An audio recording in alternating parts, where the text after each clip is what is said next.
and also technical or administrative structures, including district health teams and formal and non-formal community structures.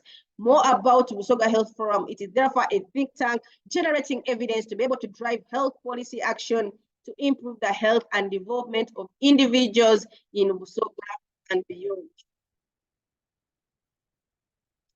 Thriving Busoga.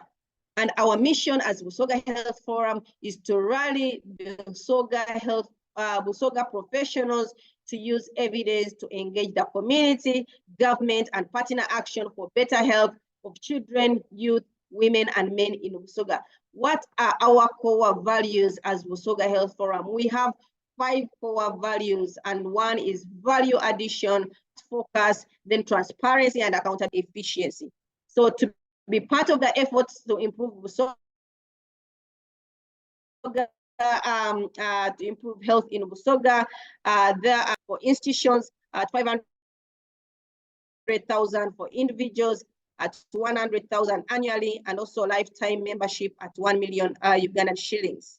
So what are our core program areas as Busoga Health Forum? One is reproductive, maternal, newborn, is malaria, HIV, and tuberculosis, and then that is followed by regional planning and data use. The 4th one is infectious and non-communicable diseases, and the 5th core program area is urban health. So to be able to know more about Busoga Health Forum, it is important that you go to www.busogahealthforum.org, and you can find us on Twitter at Busoga Health, on Facebook, Busoga Health Forum, on YouTube, Busoga Health Forum, and our email as Busoga Health Forum is info@busogahealthforum.org. So right now, I think it is a time to be able to dive into the program for today. So once again, we welcome each and every one of you that has been able to spare some time and log on such a great day. Today is a public holiday, not only, so we cannot take it for granted that you've been able to spare some time and been able to actually log on. In fact, we are humbled and happy Women's Day to all the ladies that are in. For the men, please do not feel bad, but today is a great day. And as I said, International Women's Day, a day to think through as women. Our topic for today is about women's leadership and empowerment. Yes, our topic for today, once again, is about women's leadership and empowerment. And interestingly, we have great panelists, great ladies, and I will be introducing them one by one. So I'm going to, without wasting a lot of our time, I will be reading a panelist, and then they will be saying hello to you, and then we shall be continuing. So I'm going to start with the, let me just confirm. I can see Dr. Gita is online, Madam Yuda is online, Winna is online. I would like to confirm if Olive, okay, I can see she's online. Dr. Olive Lumonya, and maybe just to be sure that Dr. Sentubo is online. But right about now, allow me to start off by introducing to you Miss Winnie Nabukera. Miss Winnie Nabukera is a nurse sonographer by profession. She's a social entrepreneur, a mentor, a health coach, a speaker, a course creator, and also a soft skills trainer. More about Miss Winnie Nabukera. She's the Chief Executive Officer or CEO Little Win Foundation, which is a social enterprise aimed at promoting health education in HIV and sexual and reproductive health among the youth and adolescents in learning institutions. To know more about Winnie Nabukera, she is also the principal of the Nurses and Midwives Mentorship and Coaching Program, which is an 8 weeks program that helps health professionals to be able to redefine their professional purpose, improve their work ethics, develop entrepreneurship skills, and live a happy life. So, ladies and gentlemen, right now, allow me to give a platform to Winnie Nabukera just to be able to show her video and can say hello to you, and we proceed. Hello, Winnie, kindly say hello to our... Hello, Lillian. Are you able to see me? Yes, I can. I'm able to see you, Winnie. Say hello to our viewers and our listeners.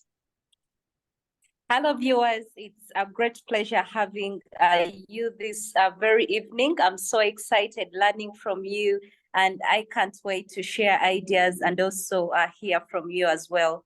Thank you, Lillian and Busoga Health Forum, for having me. Thank you. Okay, thank you very much, Miss Winnie Nabukera. Then we also have another panelist for today, and she is called Olive Birungi Lumonya.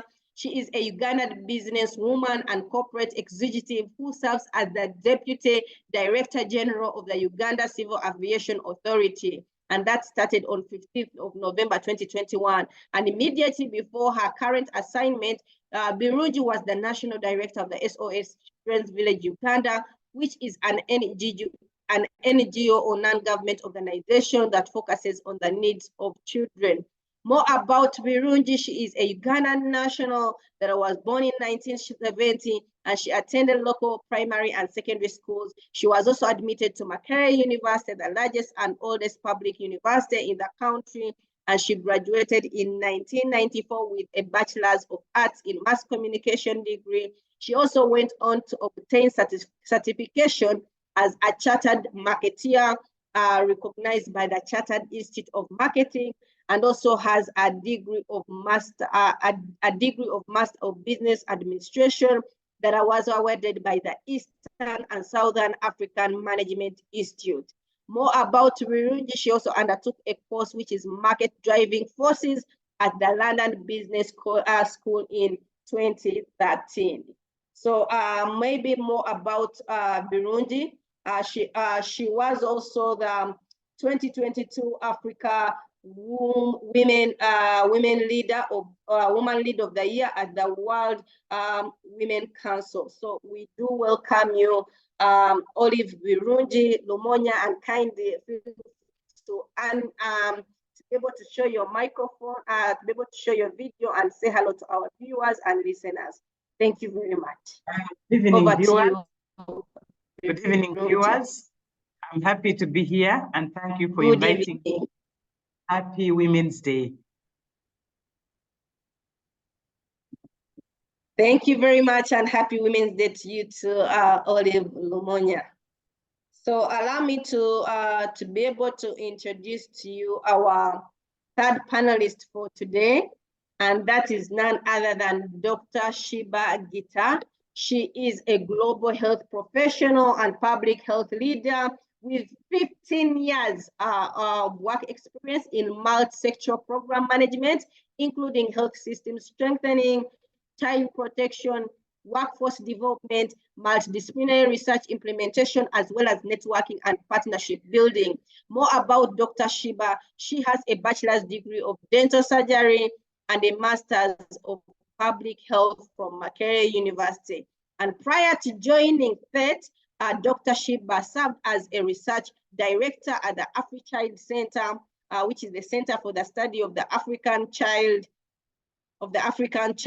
and also currently she's and she also served as the deputy executive director at the African Field Epidemiology Network, which is a regional non-profit network organization of over 20 African countries, and also served as a lecturer at Makerere University School of Public Health. She is passionate about scientific writing and also has worked as a managing director at the Pan-African Medical Journal, PAMJ, and also a Journal of Interventional Epidemiology and Public Health. So Dr. Sheba Gita is the country director of PHET. Dr. Sheba, please feel free to say hello to our viewers and listeners. Thank you. Good evening to you all. really honored to be part of the panel today. Thank you, Busoga Health Forum, for giving me this chance. Looking forward to the discussion with these fellow eminent panelists. And yeah, back to you, moderator. Thank you very much, Dr. Sheba Gita. Yes, so far we have listened to Winnie Nabukera, Olive Lumonya Birungi, Dr. Sheba Gita, and now our fourth panelist for today is none other than you, Owechitibwa. I need to be very sure. So that there is nothing, you know, Owechitibwa Udaya Babidye. So about Owechitibwa Udaya Babidye, she's a Musoga woman from Iganga, Chigulu. She is 46 years old, married to Mr. Kigenye Benon, an Undersecretary Ministry of Local Government. Owechitibwa Babidye is a mother of 6. She is also a mentor and life coach. And she professionally, she's a biochemist graduate of Makerere University.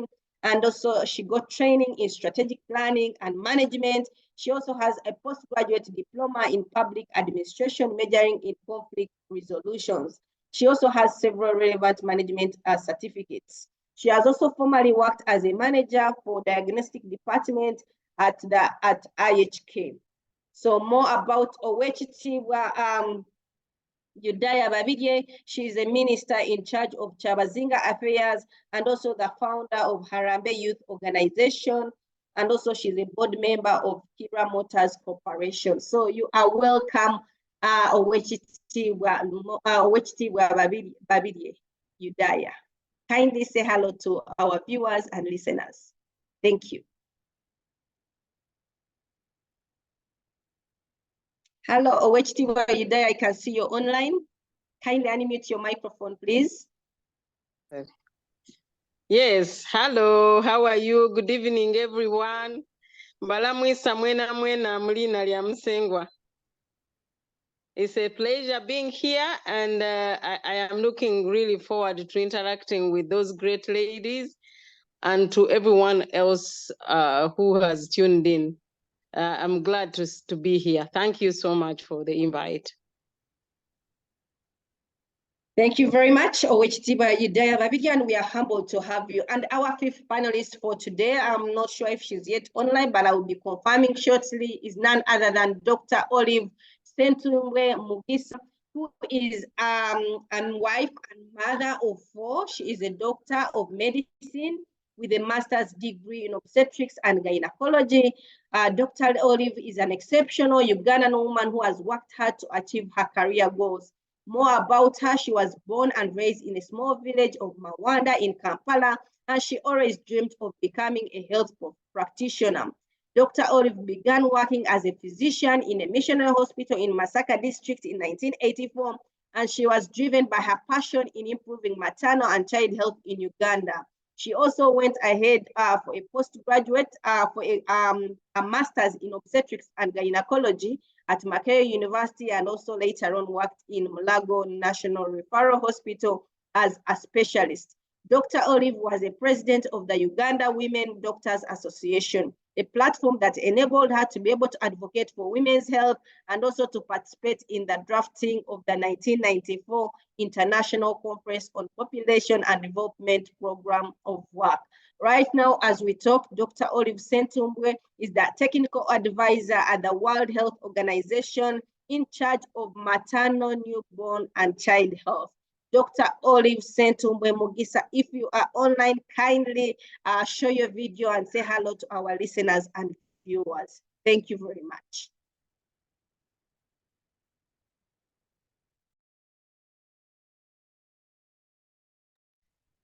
I think, if I'm not mistaken, probably Dr. Olive Sentumbwe has not yet joined us, but we are optimistic that she will be joining us shortly.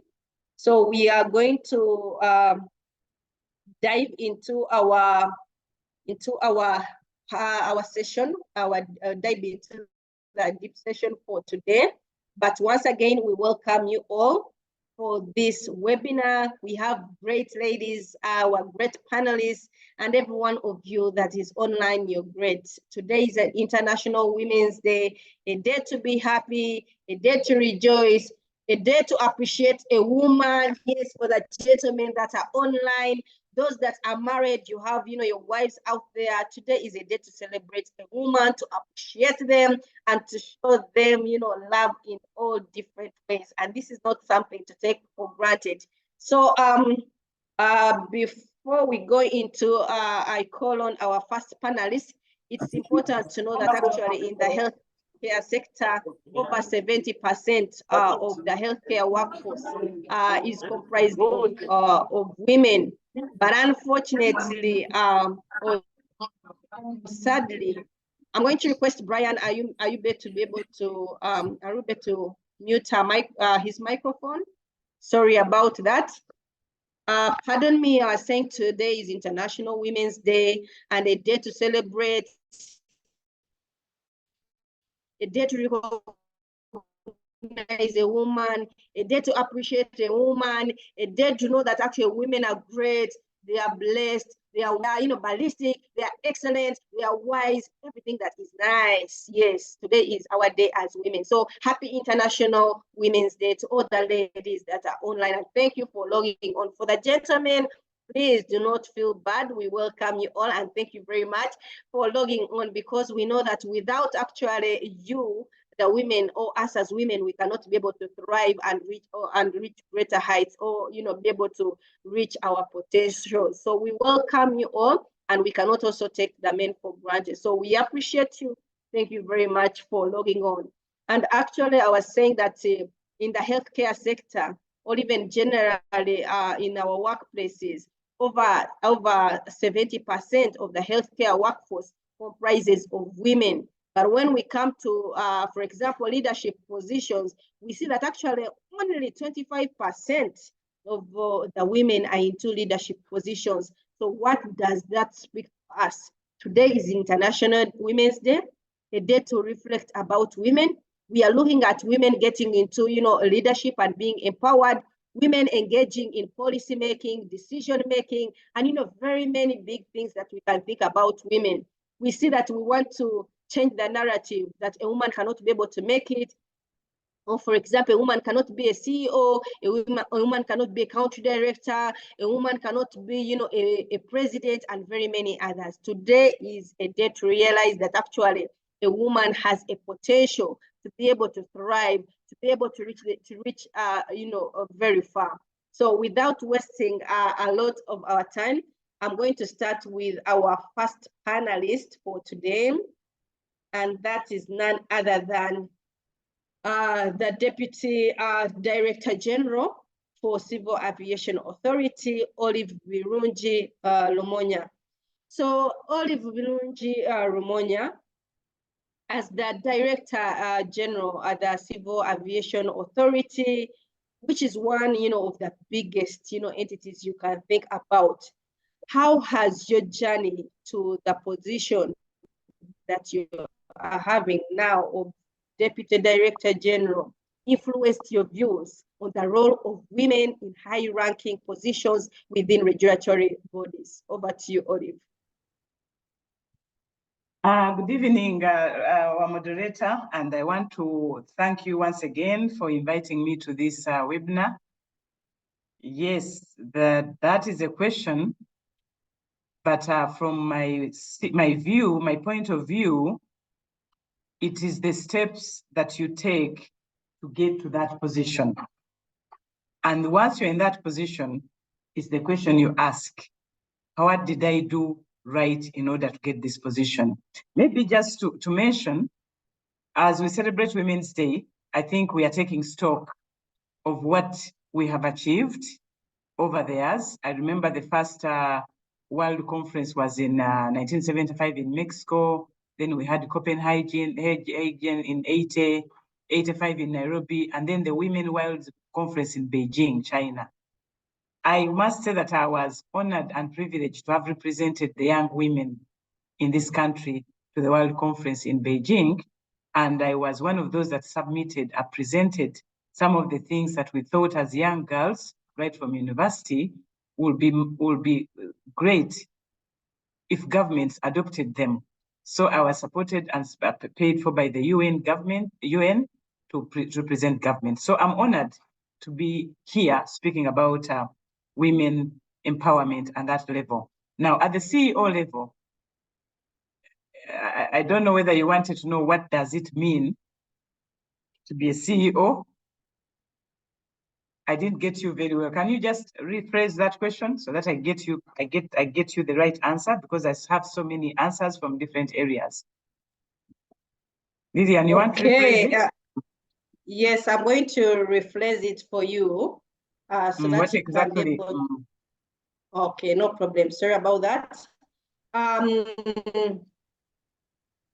Olive Birungi Monya, as the Director General at the Civil Aviation Authority, how has your journey to, such a great or big position influenced your views when it comes to the role of women in high-ranking positions within regulator bodies?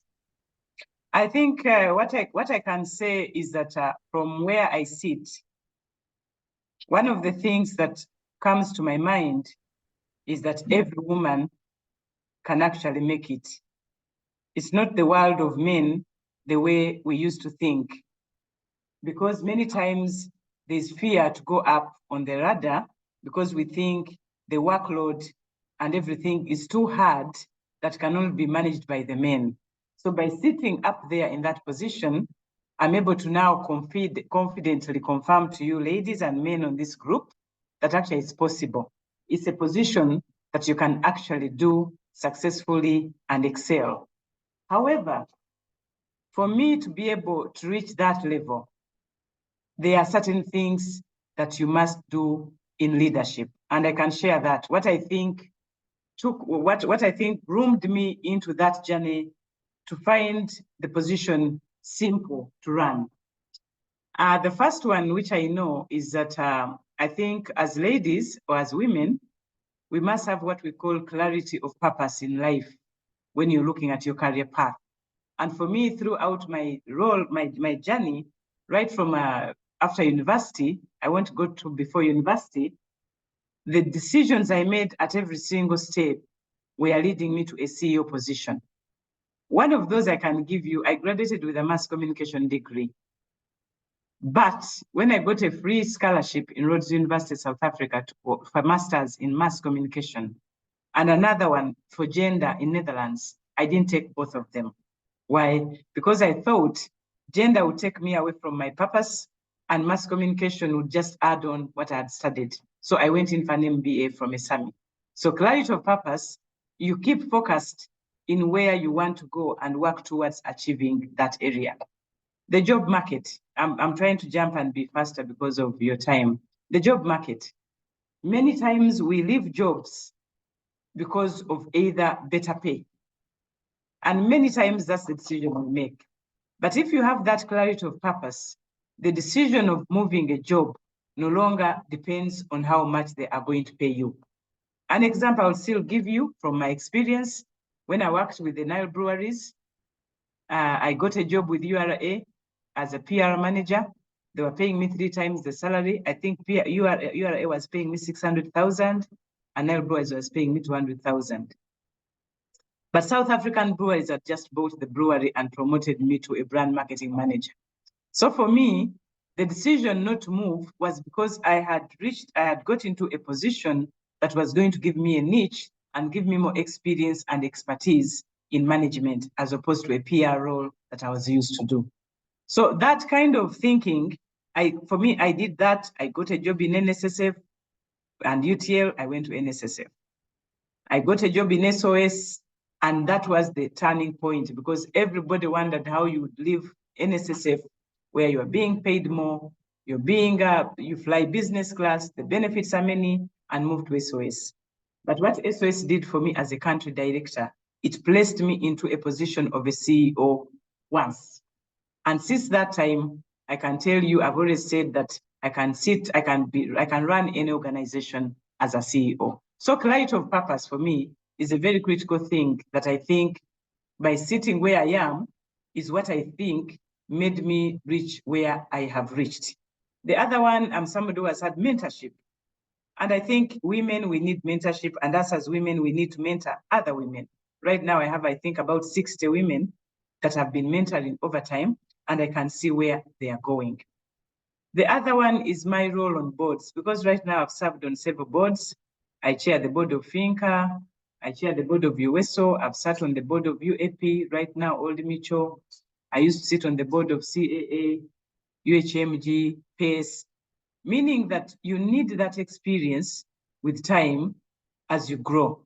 So by the time you sit in the seat of a CEO, everything looks simple because you have built a strong CV. Your CV must be strong because you're going to compete with men for these jobs. So what is that CV that you're growing? Don't grow your CV in one direction. I'm Masscom, Masters in Masscom, PhD if you want to be a CEO.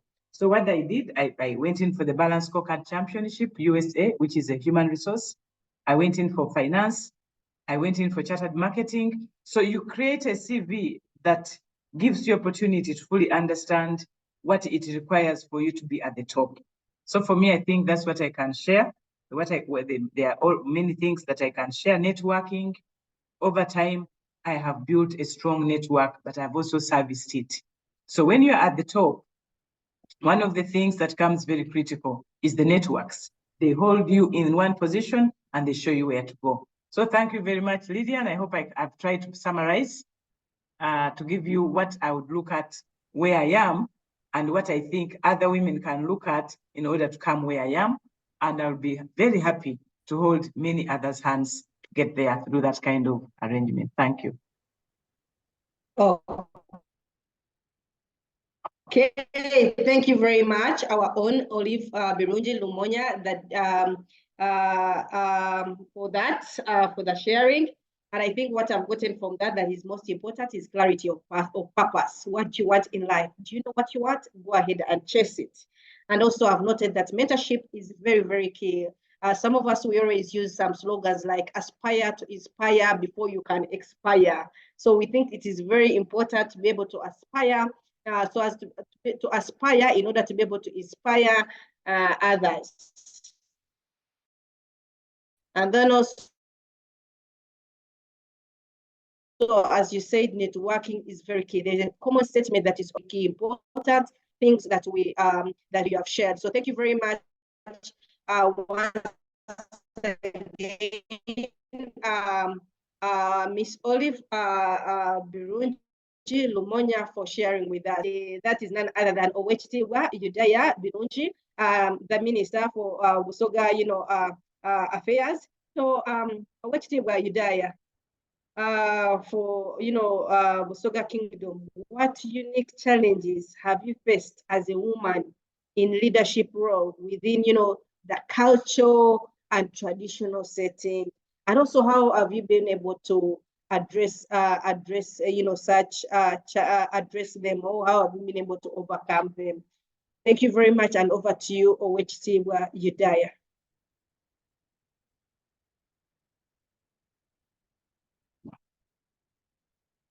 Owechitiwa Udaya, I can see you're online. Kindly unmute yourself. Yes, kindly unmute. Oh, great. Kindly go ahead, please. Thank you so much, Lillian. First of all, I want to thank my sister, Madam Olive Lumonya, for that submission. For me, I think I want to thank, first of all, I want to thank God that I'm even where I am. To take you a little while back,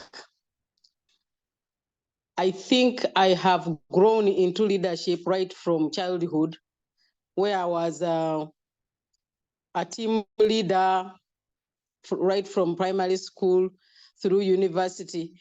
And another thing which I thank God for is that the kind of family which I was born into, is very supportive of the girl child. I was privileged to be given an opportunity to education. And through that, you get so many opportunities to be in a position like where I am. I also want to say that the kind of values and beliefs or belief systems in a family matter a lot, and that is the reason I am where I am. I know I'm not answering your question, but I want to anchor it from that angle. In that I Please have go been ahead. a cultural leader. I've been a leader in a cultural setting right from my education days when I was at Makerere University.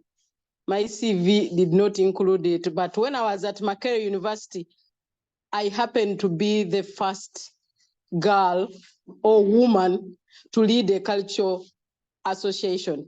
In the university, there are associations where people associate according to tribe. And I made that history as the first girl to become the chairperson of Abasogansete. Up to now, it has really been a springboard on why I have become a leader in a cultural institution. And I have inspired so many girls after that, including within other tribes. I want also to point out that we are where we are and we are able to perform our duties because of the male champions in our lives. I think clarity of purpose, like my sister said, is what most girls have. They are like, okay, I want to be this. But depending on which male is in your life and holds the power over you, you can always fail to achieve. I want to give credit to my father, to my brothers who have been there and given me opportunity. I also want to thank the kind of man I married, that he is able to support you into performing your role.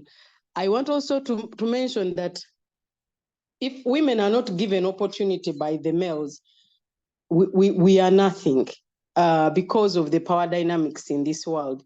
It is a patriarchal kind of setup. Many control a lot, and I'm so glad that so many of you have tuned in. The power of the males in our lives is very key for us achieving leadership. Even my sister there, I think the husband must be very supportive for you to climb up the ladders. So I wanted to underline that. Now about the challenges in the kingdom. I want you to know that it is a cultural institution, and the inequalities about gender stem from within there. Our culture normally gives the women the role of caregiver, the role of nurturers. You are always left backwards when important decisions are being made. So the challenges that we face in the cultural institution are challenges which every woman faces just because we are women. You will find that in this setup, when people are speaking, there are even situations where they say women should not come in, and it is a requirement by culture. So that lack of adequate and absolute power, even within your ministry, is something which is very hindering, and it is something which doesn't take Okay, thank you note very of much, Owech-Tibwa. Udaya. Hello? Hello? Hello?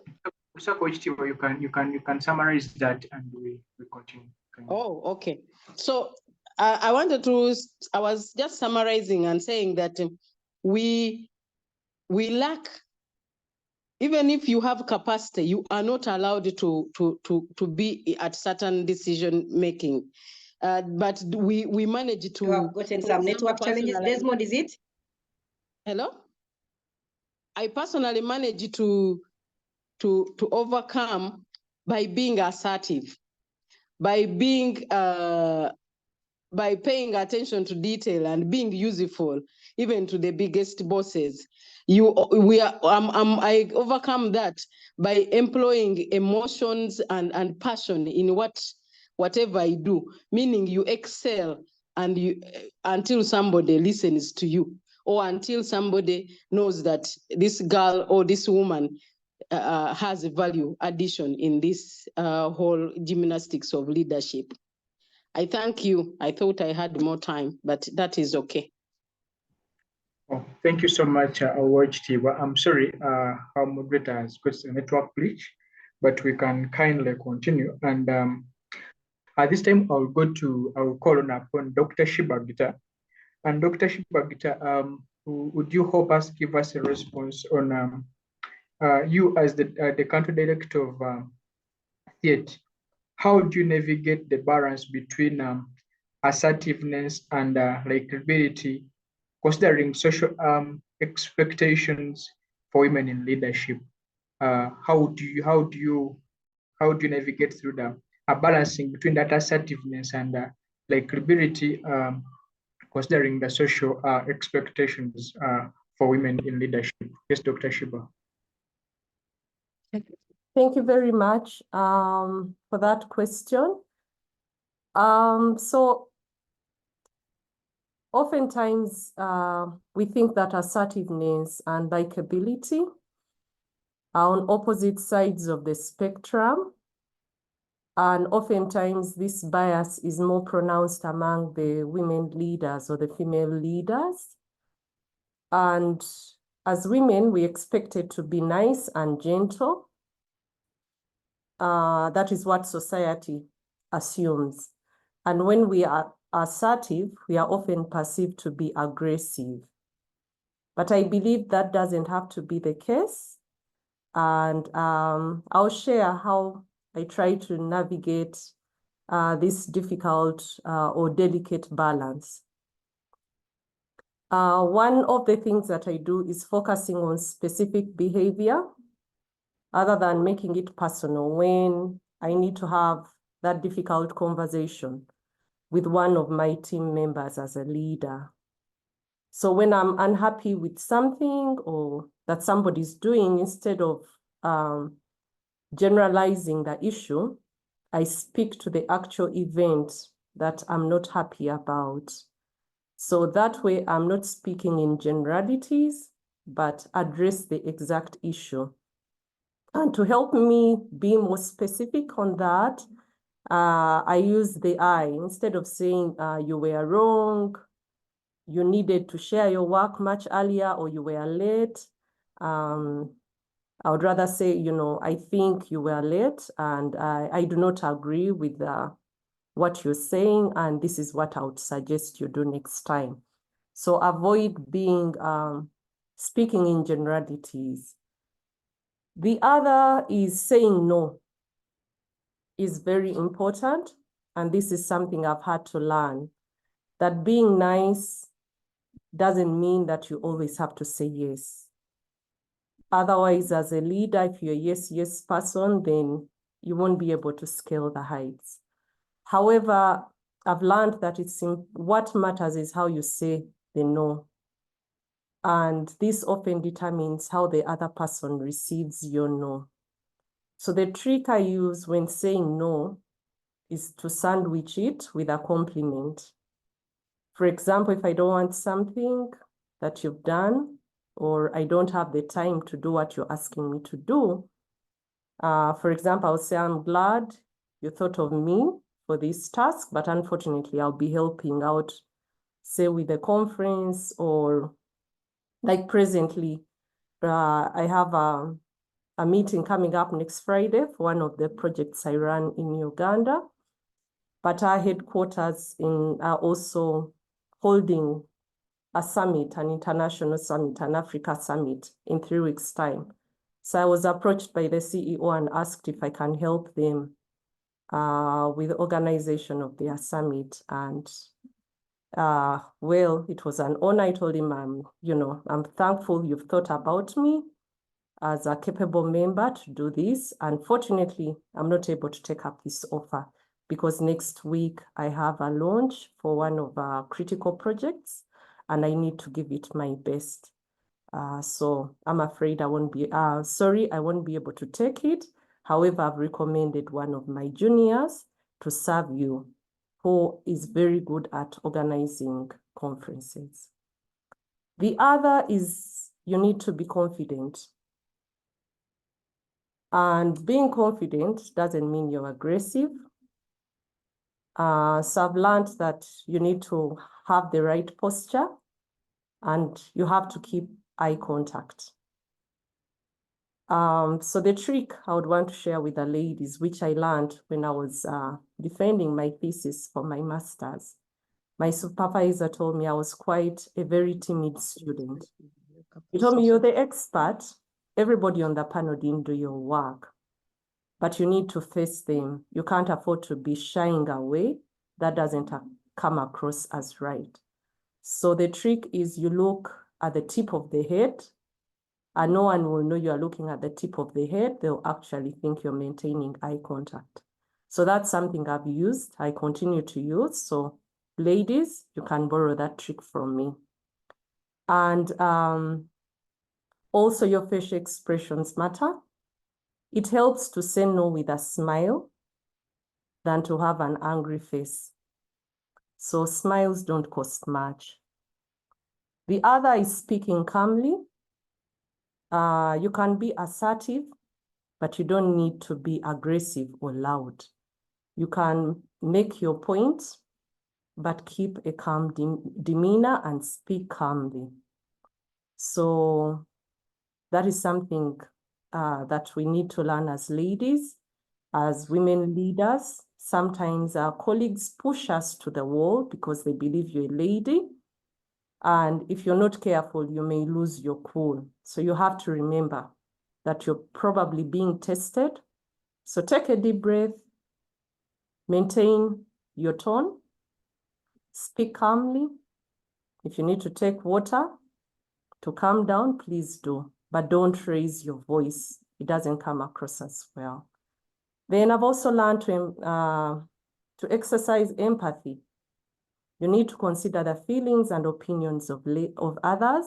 And I think for us women, that comes easily because of the maternal instinct that we have.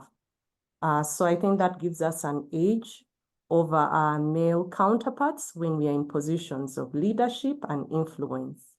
For example, if I have a staff who has a sick child, I'm able to allow them to work flexible hours so that they are able to nurse their sick child, but I'll still expect them to meet their deadlines or their targets within that flexibility. The other is to explore, we need to learn to compromise. You don't always have to have your way as a leader. Sometimes there's a middle ground. You have to learn to give way. And I've learned that as a leader, it doesn't mean that you know everything. I think when we're in positions of leadership, what we are supposed to do is to manage the resources at our disposal, which include the human resource and people coming with a wealth of knowledge, which if tapped into, as a leader, half your work is done by just utilizing, tapping into your staff's knowledge. So I've learned to compromise, and I know there are some leaders who tell you it's either my way or the highway. So I'm not one of those. I have learned that it's better to go for the middle ground if you can. And sometimes you let the other person win. You lose nothing because already you're a leader. Then the last one is being brave. I think I've learned that these positions of leadership require you to be brave. If you approach it with timidity, you're going to be bullied. Bullying at the workplace is real. is real. I once had a boss who bullied me, and I purposed never to give away my power. I think sometimes we give away our power as ladies and allow people to bully us. So I've learned to speak up. I've learned not to allow to be taken advantage of. When I want something, I ask for it. Do not assume because you're nice, you're hardworking, that there are people thinking about you. What the men do when they want a pay rise, they go and ask. But for us ladies, we think you have to wait. No. If you're heading a department and you don't have sufficient budget, go and negotiate. So I've learned that you need to speak up, and speaking up doesn't mean you're being aggressive. No, you're simply asking for something. And I believe my notion is that the worst that can happen is the person will say no, and that doesn't change anything. But there is a chance that they may actually say yes. Then I have won. Yeah, so I think I can sum it all by saying being assertive and being nice don't necessarily need to be at odds. And just learn to say no with a smile, and all will be well. Thank you.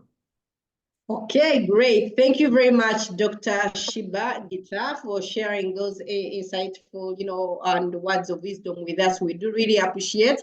You have summarized for us on how to be able to navigate the balance between, assertiveness and at the same time, likability while in such high positions. Learning to say no is very important. I hope that we have noted that. Being confident, yes, is also very, very, very important. Managing or being mindful of your facial expressions, yes, that is very key. Being able to speak, calmly at all times remains very key. Being empathetic remains very key. And also being able to compromise in different situations here and there is also very key. And not everything will always be your way as a leader. Sometimes it's a win-win situation, sometimes it's a win-lose situation. So it's very important to know that. And also being brave remains very key, yes. And we do really appreciate you once again, Dr. Sheba Gita, for sharing those words of wisdom. So now let's go to Winnie Nabukera, who is a nurse and mental health coach and CEO of Little Win Foundation. So Winnie, as the CEO of Little Win Foundation, and also as a young nurse leader, so based on your journey and experience, what advice would you give to aspiring young health professional leaders? Over to you, Miss Winnie Nabukera. Thank you. Thank you very much, Lillian, and to everyone. It's really a great honor being here. So the question, what advice would I give to the young health professionals? Number one, I think for the people that have seen me for quite some time, many of them have said, Winnie, we don't know where you get your energy. We don't know how you get your zeal, your sense of fuel in everything that you do. And I always tell them that this is a great sense of passion and purpose in me that I'm able to do whatever that I do. And same thing that I really want to share to all the young professionals on the call, have purpose and passion in everything that you do. You know how sometimes we can always work in challenging environments, so many crazy things are coming up and all that. But if you have a sense of passion and purpose in you, definitely you'll be able to push on every day, because you have something actually that is bigger and better that you're looking into.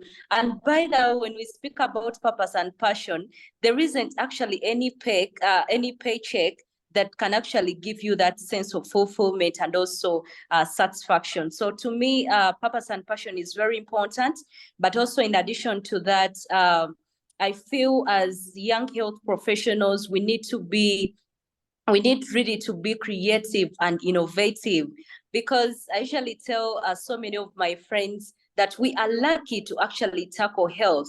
So how can you be able to benefit as a health professional? How can you be able to give back to your community? How can you be able to be an influencer, a change agent, and also a change maker, a trailblazer in your field of expertise, and also leveraging more on your skills and experience? So I feel as health professionals, young health professionals, we should actually be creative and innovative. And that actually requires us to be entrepreneurs, health entrepreneurs. And given the fact that there are so many challenges in our communities, especially health, it is actually a very great opportunity that so many young professionals can be able to tap into those opportunities, be able to solve problems so that we can as well be able to give back to our communities. But also looking at the fact that you and I are actually accountable for whatever that we do, but as well, we are actually representatives in this health sector system.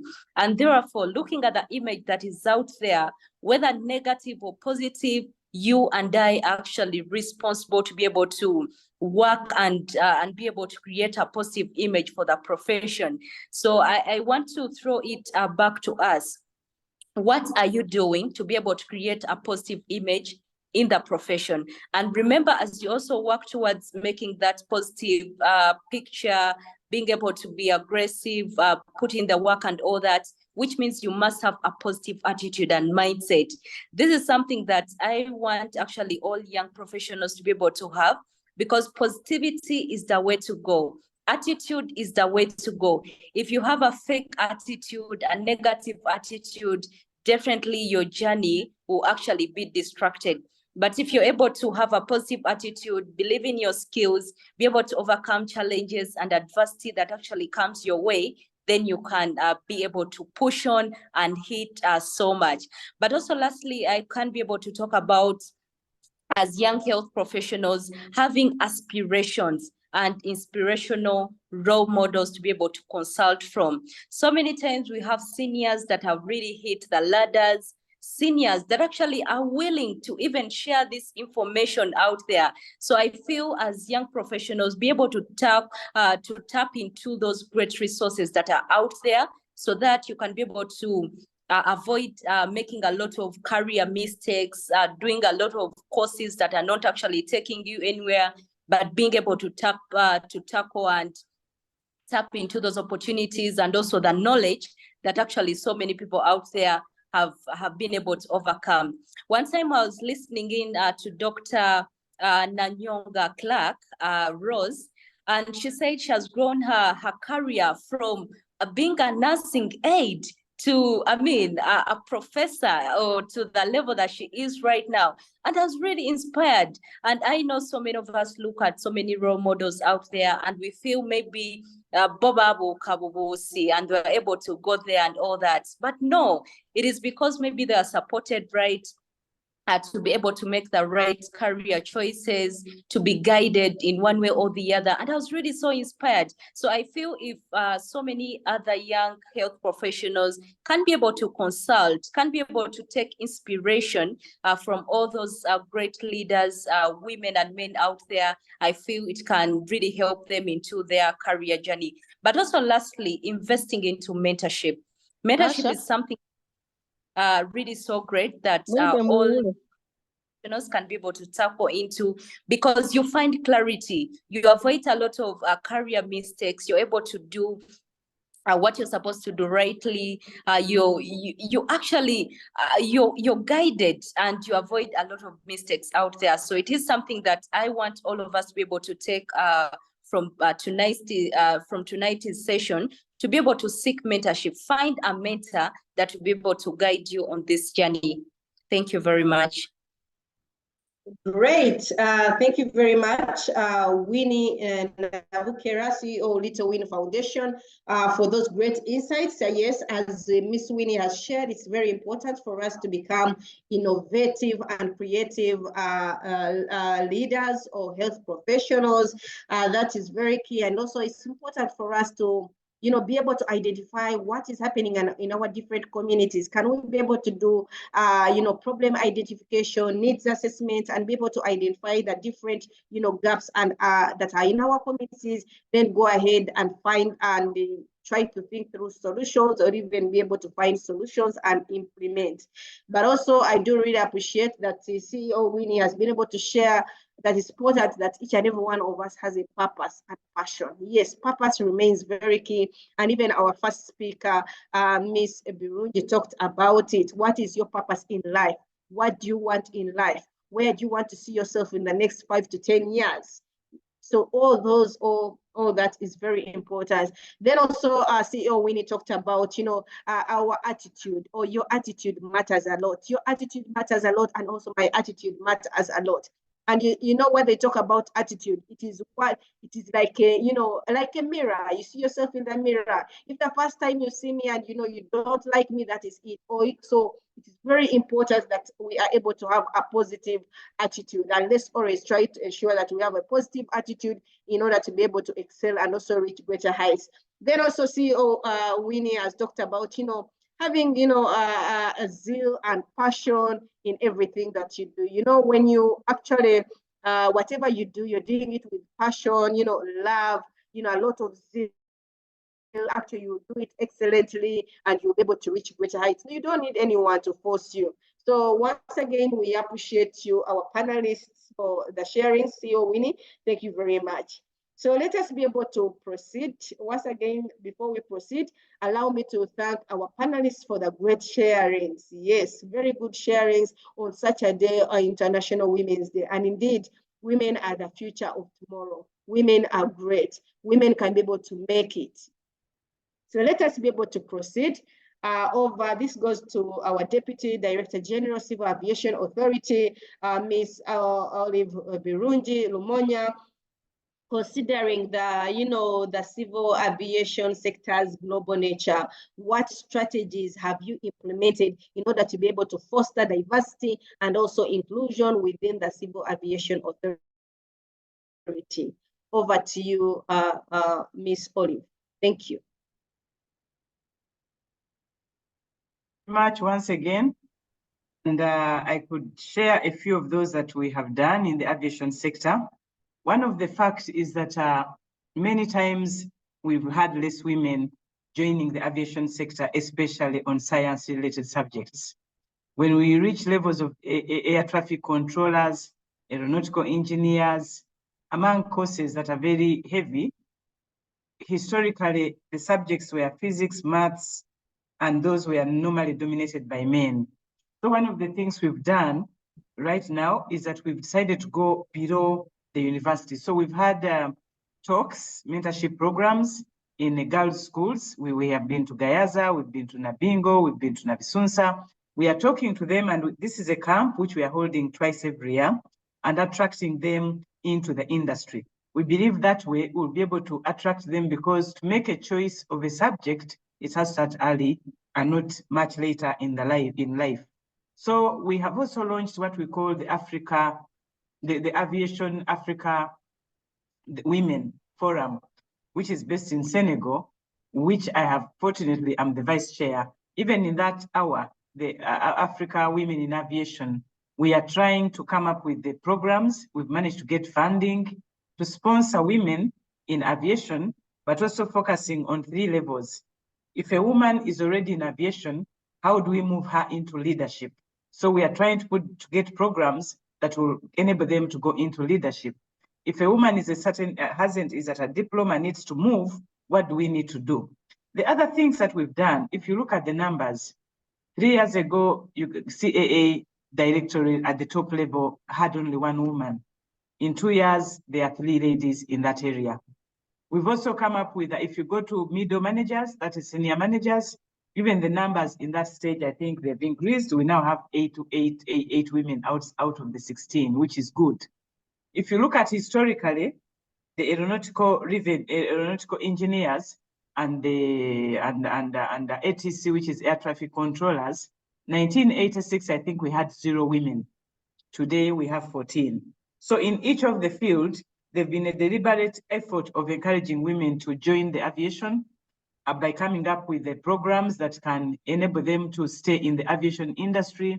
For example, if a woman gives birth and she works either day and night shift worker, we've agreed that she will not be able to work on the night shift once she's back from maternity. So they know that for 1 year, even up to 2, the lady will automatically move to a day shift so that she can be able to look after her children.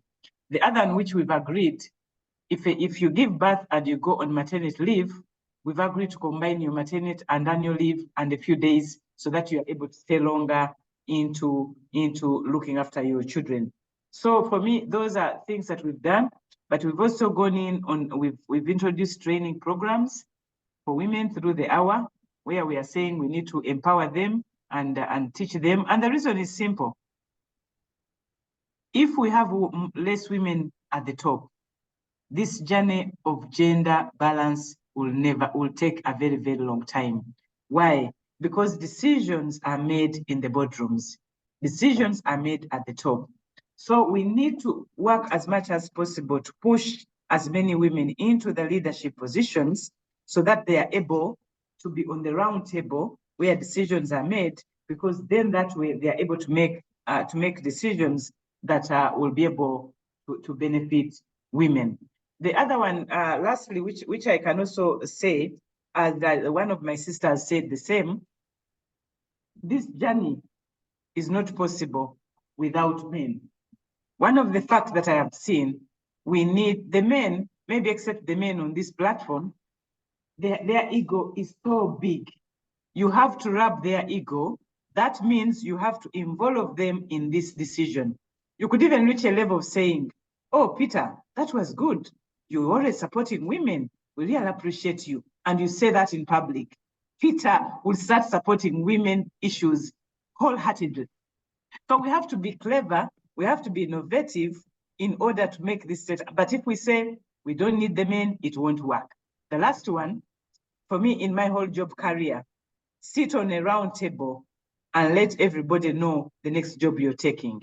So when you work till midnight, everybody takes responsibility for the job, both the children, your husband, and anybody around you. And then use your extended family. We are lucky we have sisters, brothers. For me, where I'm not able to reach, my sister will run and pick my daughter, and I'll be able to achieve if I'm chairing a board. So that's what I would give you. Thank you very much. Okay, thank you very much, Olive Birungi Lumonya. That is very interesting. Yes, decisions are made in the boardroom. Yes, so for us as ladies to be able to be involved in policy making, in decision making, we need to be able to get to the top. We need to be able to get involved in leadership positions. Thank you very much, Madam Olive, once again. And in the interest of time, let's go to Owechitibwa Udaya Babirye in your role as the Minister of Kyabazzinga Affairs. What initiatives have you undertaken in order to be able to promote the empowerment and inclusion of women within the Busoga region and Busoga Kingdom? Thank you very much, and over to you, Owechitibwa. Thank you once again.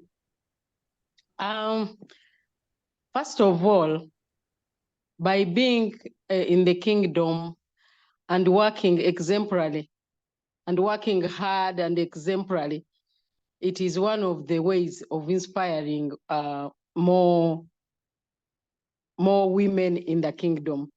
So many people give feedback and say, oh, you are doing a good job of branding the king and the kingdom.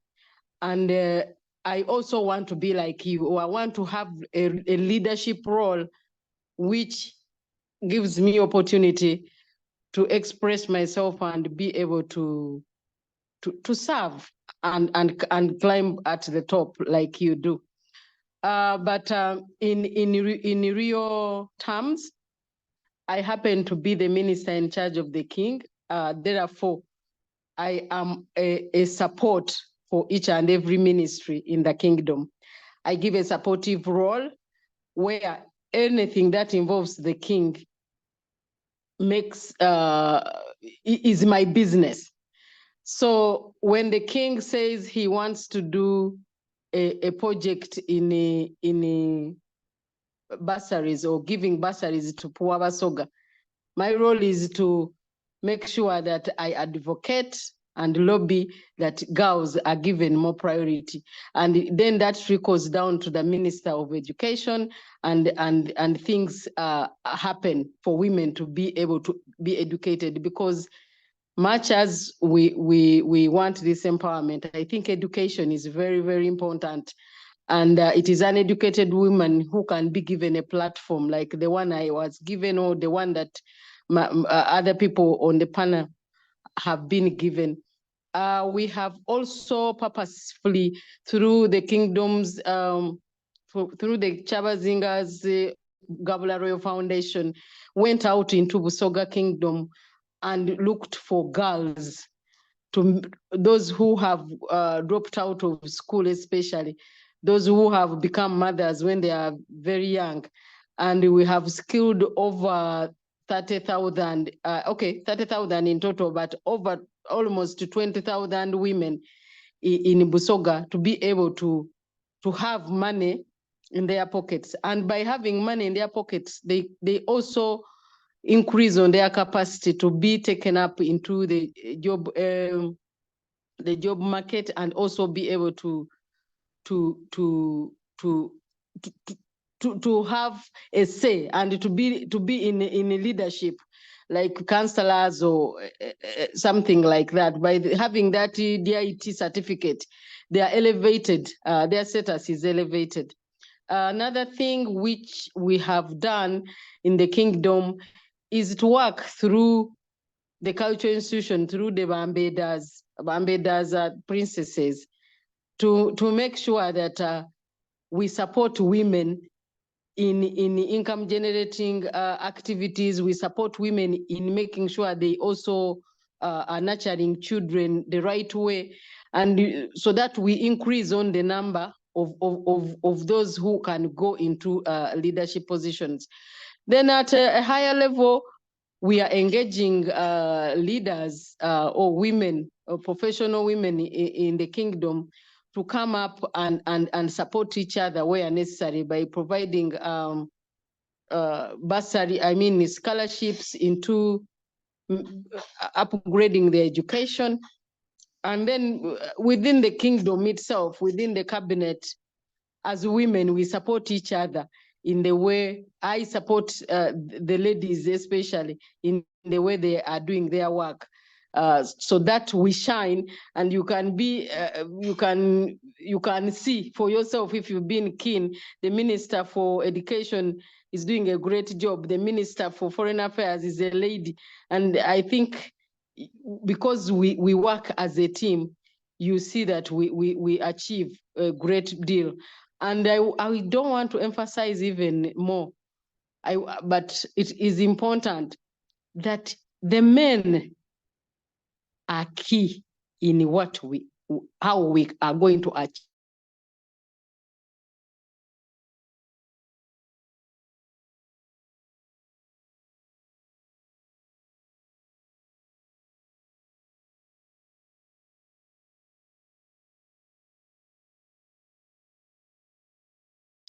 So many, even some which is more than this. And for those men who have shown that we have capacity, we have shown over and over again that women can really deliver, and we are making changes in this world. We are making a difference. We are putting bread on the table. We are galvanizing the efforts of everyone for economic and social development of our people. So,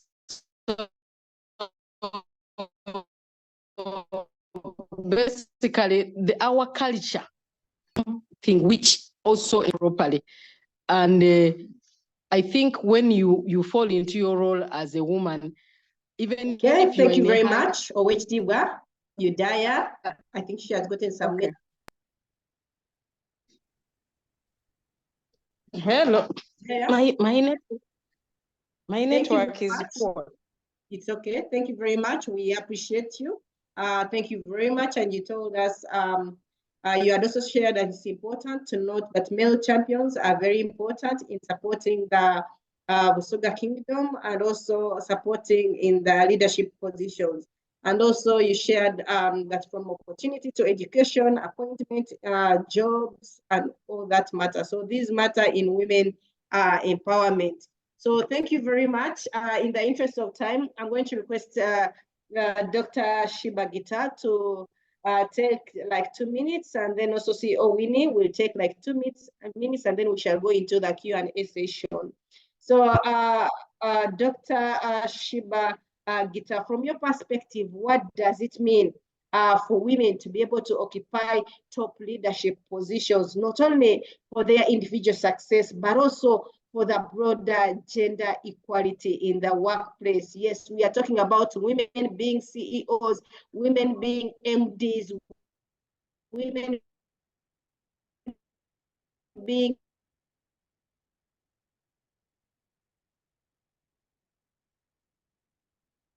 Hello,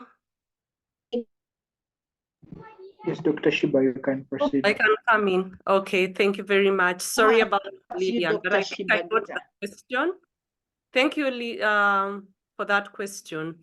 So I think clearly there are many barriers we have to overcome as women. So looking at ourselves in these positions of leadership and only counting on our individual success, I think presents a very big missed opportunity. I think it's better when we leverage our positions to help uplift other women to get into similar positions of leadership, because I think it's known that it's lonely at the top. So having more women in your flock, I think is helpful. But I'll quickly summarize. I think in line with achieving the broader gender equality movement in the workplace, as women leaders, we serve as models. And I think the previous speakers, Auntie Olive, OHT Bwayudaya, my mother, have elaborated that, and CEO Winnie. So women leaders, the onus is on us to model to other women and men that women are good leaders, that we can do a good job and actually do a better job than some men. And in that way, we provide a blueprint for other women, especially the younger ones who are just starting out in their career, which they can follow. And then I think it will be great for us to normalize having women in leadership positions, so that the younger girls don't think that they are destined to always be at the lower levels. If you're starting out, like CEO Winnie said, as a nursing aide, you can scale the heights by going back to school and making the right career choices, like Miss Lumonya just shared. And I think, just to borrow a quote from Isaac Newton, who said that if he has seen further, it's by standing on the shoulders of giants. I think we, the lady leaders, are the giants that the other women can stand on. We need to be their models, we need to support them. And lastly, and also we need to be their mentors. I think that has been talked about by the other speakers. And finally, I think in order for us to contribute towards the gender equality in the workplace, is for us to serve as advocates to get other women into leadership positions among our employers and other people in positions of influence. And we do this because our behavior shapes the work environment for other women. If you're given a position of leadership as a woman and you do a shoddy job, then unfortunately, you are making it difficult for the next woman in line to get that position. Because again, unfortunately, as women, we need to work double. We need to prove ourselves over and over. So when we fail, that failure seems to be magnified even the more. So I believe each of us, women who occupy positions of leadership, that office is not only for ourselves, but we are working on behalf of all the other women within the industry and profession, and those that look up to us. And we serve as a foundation and stepping stone for other women. So when we fail as female leaders, we have failed other women. And that's a lost opportunity for gender equality struggle. When we win, it's a win for all the women. So I think we need to look at this in broader terms, that when we get into these positions of influence, let's remember that we can make a difference by thinking broadly on how we can leverage the opportunity that has been handed over to us to help support other women. Because I'm sure each lady who is here, somebody held their hand to get them to where they are today. So can we do the same? And I was happy to hear, Mrs. Lumonya said she's mentoring over 60 women. So we need to borrow a leave. Thank you. Okay, thank you very much once again, Dr. Shiba Gita, for those, wise words, very encouraging words and very key words. And I think that it's very important for us as women to know that actually being a woman, it does not mean that you are not disabled in any way, and you should be able to make it. So let us really strive hard as women to be able to reach to that top, not because we are women, but because we have the competencies, and everything should be by merit. So let's strive hard. Let us aim better. Let us, work smart, work hard, smart, and let us do everything to the best of our capacity. And let us even, not even actually, the sky is our limit. So in the interest of time, let's go to CEO Winnie Nabukera in just 2 minutes. First of all, I'm aware that Winnie, you are the principal of the Nurses and Midwives coaching program. So I would like you to share with us how can women actually in leadership effectively mentor and support other women. Over to you, Winnie. Thank you very much.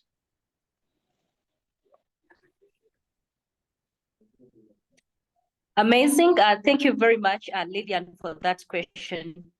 I feel that as women in leadership, I feel this is something that we have to actually be able to commit ourselves and to be able to undertake so passionately, because if we are actually to achieve gender equality, empower women, give them space even in leadership, top management and all that, then which means there has to be someone to hold their hands to take them to another level. So I feel this is a sense of responsibility that every woman hearing me, or even all women out there, should be able to commit their time, giving their energy to mentor other women. And by the way, this actually doesn't call you to only be into leadership. No, because by virtue, we are naturals, we are role models, we are people of great influence. Everyone can be a leader, and everyone can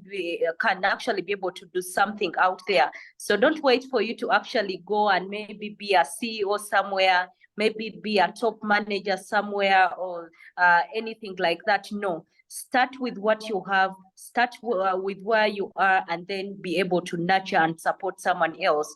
But also being able to share opportunities, for example, scholarship opportunities, because so many women out there are maybe influencer, and probably they don't get education because of finances, funding and all that. So I feel if maybe women are considered even in education, scholarships are provided, it can also be a very great boost.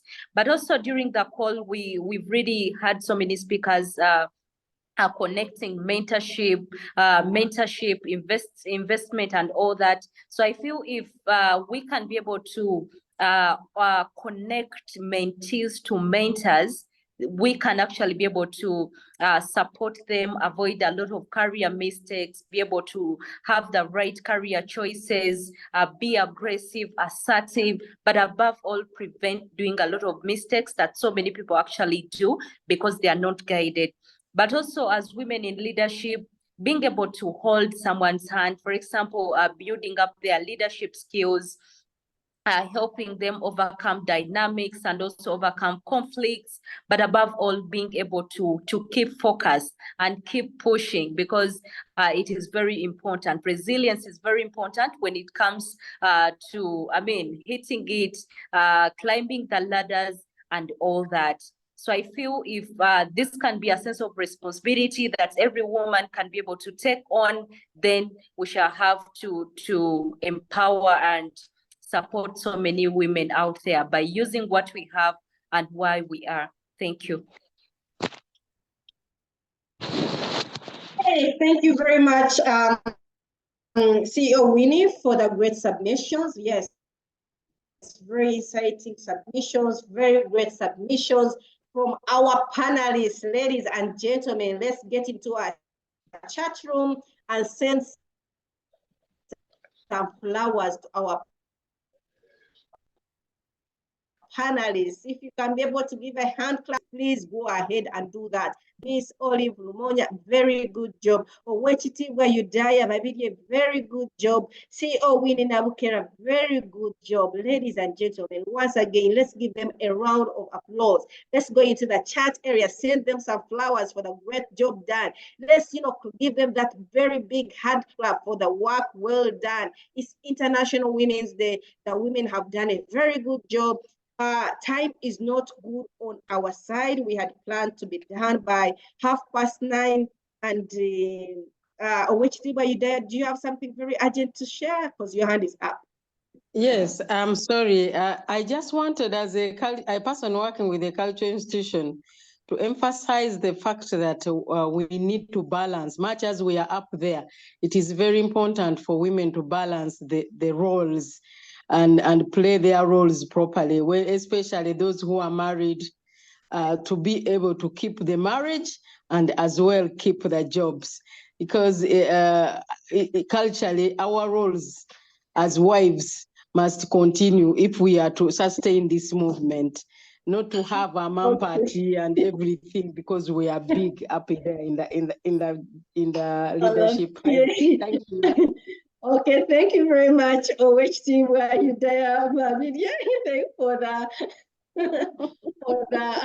contribution towards what culture has to say. And that is well noted. I believe that all the ladies, all the women, or online have been able to note that even when we are the CEOs, we are the MDs, we are the managers, we are the coordinators, we are in our different positions of leadership. Places of leadership, it's also most important that we're able to be able to sustain the different relationships, whether in marriage, whether with our families, colleagues, workplaces, and everywhere. So thank you very much. A round of applause once again to our panelists. They have been, they have given us great submissions, great contributions, very insightful presentations, very educative contributions. We do really appreciate you for those, and we cannot take you for granted. Happy International Women's Day to everyone that is online. So let's go into the Q&A session. Thank you very much. So let me just go to the chat area, because I know that earlier on there were submissions that were coming in, and we shall be able to proceed. For the panelists, just have your ears wide open, your eyes also wide open. Let me see, just a second. Majority of the people in the chat area, they do really appreciate the panelists, the women of great, importance, the blessed ladies, our panelists for the great submissions, the excellent ladies that have given great, insightful submissions, the virtuous ladies that have been our panelists, the great leaders in the different sections, we do really appreciate you. We cannot take you for granted. We have learned a lot from you, learning to say no, learning to be, all the great things that you are supposed to do. So I'm just checking into that chat area. So now Professor Waiswa Peter, I believe he's the one that has posted this. He says, what's the message for an ordinary nurse or female nurse or midwife? And this goes to CEO Little Winnie Foundation. What is the message for an ordinary female nurse or midwife down there in the rural health centers in Busoga? How can they grow to the top? And also, what is the message to the people managing the Lokada female nurses and midwives? Over to you, CEO Winnie, Little Winnie Foundation, just in a minute to be able to answer that. Thank you. All right. Thank you very much, Lillian, for that question, or someone that posted in. I feel I don't believe in the word law as a young nurse leader or nurse in this field. I don't really believe in the word law because everyone is good at whatever levels. So looking at yourself, and you're looking at yourself as a low ladder. I already told you, I was listening into Dr. Rose Clark, and she was giving her story, and she said, I've grown my career ladder from being a nursing aide to a professor right now. And I remember she said, I was a nursing aide, and I said that I want to be the best. I want to do great, and I want to be better. And those are actually the words that were rotating in her mind then when she was a nursing aide. So just imagine if she looked at herself as a nursing aide, as a failure, as someone that cannot actually be supported or even tap into opportunities and all that. Her vision should have maybe shattered and all that. So my message to all nurses out there, be good at what you do, no matter what level. Position yourself as an expert, believe in your skills, but above all, have passion in everything that you do. Because passion always, influences. Actually, passion always outstands, and it will actually put you out there because you're doing what you love so passionately. And also to the leaders, maybe let's be able to support the young nurses. Let's show them possibility, that there is a lot of progress, that there is a lot of success, especially in the nursing field, because so many people look at the field and they're like, well, you're going back to upgrade. What are you going to achieve? Do you think your salary will actually be raised and all that? No. Look at the so many opportunities that are out there and be able to tap into them. But above all, have personal goals. Okay, have personal goals. Be able to push on every day. Don't shatter someone because you have been a nurse for maybe 30 years and you're not seeing progress. No, support these young girls and boys to be able to move out there, outshine, be innovative and creative, and then we can be able to change the health sector. Thank you, Lillian. Okay, thank you very much, CEO Winnie, for the great submissions. And I myself, the moderator for today, I am Lillian Nwabine, and professionally, I am a nurse, I am a midwife, I am a women's health specialist, I'm a sexual reproductive health and rights advocate, I'm an MCH champion. So I am basically everything: a proud nurse, a proud midwife, a proud women's health specialist, a proud Musawo, a proud Wegamba. So let us proceed. And before we go into the other questions, I would like to inform each and everyone that is logged on and is from the health sector. For those from the Uganda Medical and Dental Practitioners Council, please, there is a link in the chat area. Click in there or click on that link and be able to register yourself to be able to get CPD points. Those from the Uganda Nurses and Midwives Council, those regulated by the Uganda Nurses and Midwives Council, please go into that and get CPD points. Those from Allied Health Professionals Council, please and kindly go into the chat area, access the link and do the same. Ensure that you're able to register yourself to be able to get CPD points. We are into an era of continuous professional development. Whether you like it or you don't like it, it is very important. New things keep coming up, so let us always keep learning. Let us be open-minded. So back to our great panelists for today. I'm into the chat area and I'm checking out if there are things that have been very significant and they can be able to answer. But most of the people in there, they are able to actually appreciate our great panelists, that you have been very great. You have given excellent submissions. You have been helpful. Your submissions have been helpful for both gender, not just women, but also for the men. a round of applause to the men because they are appreciating that they've also been able to benefit from this great presentation. And we have also heard from our panelists that without the men, us as women, we may not be able to reach the top, or even when we reach the top, we may not be able to sustain or thrive and grow further. But also, Professor Peter Waisa says that nowadays boys are losing out. Yes, people are talking about that the boy child not being concentrated on or given attention. So once you groom, and I think that one will go to which team where you die, that once you groom a girl child and you forget about the boy child, then you may not be able to have good relationships. Would you like to comment something about that which team where you die? Just less than a minute. Yes, actually, I just want to validate that point. In that, in our research via my other NGO, Harambee Youth, we have found out very interesting data and information on the grassroots.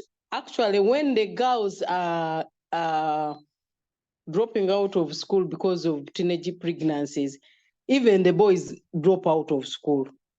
They are tormented and they also go away and start either working with the shambas of sugarcane or go to fishing villages. And the number of boys who are also dropping out of school is big.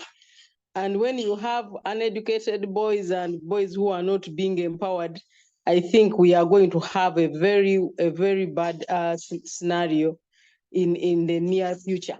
So it is true, and I'm glad to say that His Majesty has been notified, and in our small way as a kingdom, we are going to do something about it and make sure that the boys are also encouraged and looked for directly, because they are being affected, and everyone who is planning for this country, I think, need to know that there are alarming rates of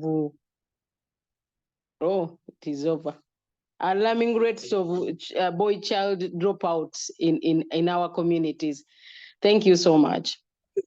Thank you very much, OHT Udaya. I think you are all aware that time is not good on our side, but Dr. Waso says that one of the challenges is focus and target setting.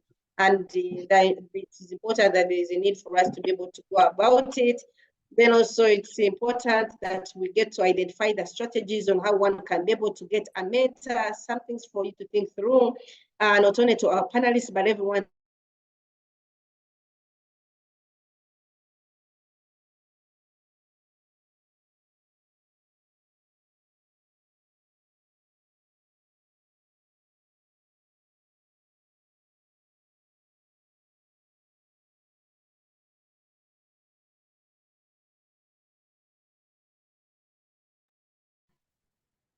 Hello. Okay, members, if you're hearing me, we are coming to the end of the session, and I'm kindly requesting Professor Waisa Peter to come and close this session. And yeah, thank you so much. Professor Peter, talk about mentorship. Pardon? I'll speak about mentorship also.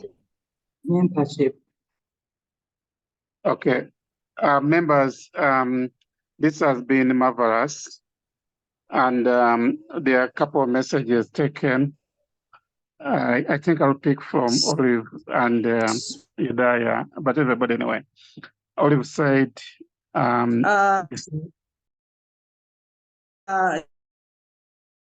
Desmond, are we good to go?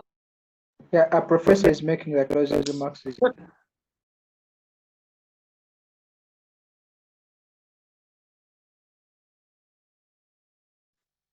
Professor Peter Waisa, kindly go ahead with the closing remarks. Thank you very much.